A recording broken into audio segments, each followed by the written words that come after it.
ریاستی ادارے سہولیات کی بجائے اذیتیں بانٹنے لگے۔ جامع پونچھ تراڑ کیمپس کی انتظامیہ نے باؤنڈری وال لگا کر مریضہ کا راستہ بند کر دیا۔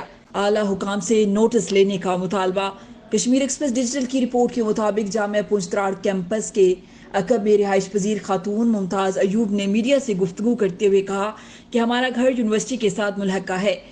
یونیورسٹی انتظامیہ ہمارے گھر کے چاروں طرف زمین اوارڈ کروا کے باؤنڈری وال لگا رہی ہے اور بذریعہ پولیس ہمارے گھر کا راستہ بھی بند کیا جا رہا ہے۔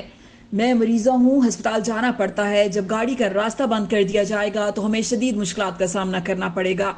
انہوں نے کہا کہ میرے 2 بچے ہیں اور میاں بیرون ملک ملازمت کرتا ہے۔ مجھے راستے کی بندش سے شدید مشکلات کا سامنا ہے۔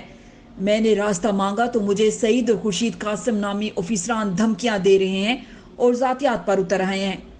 اس موقع پر ممتاز ایوب نے کہا کہ ریاستی ادارے اگر لوگوں کو سہولیات کی بجائے اذیتیں دیں گے اور بنیادی انسانی حقوق متاثر کریں گے تو پھر عوام کا ریاست اور ریاستی اداروں پر اعتماد کیسے رہے گا۔ انہوں نے صدر ریاست، وزیر اعظم اور اعلیٰ حکام سے اپیل کی ہے کہ بحیثیت ریاست باشندہ ہمیں بنیادی حقوق دیے جائیں۔ ہمیں 10 فٹ تک گیٹ کی سہولت کے ساتھ پانی اور قبرستان تک رسائی کی سہولت بھی دی جائے۔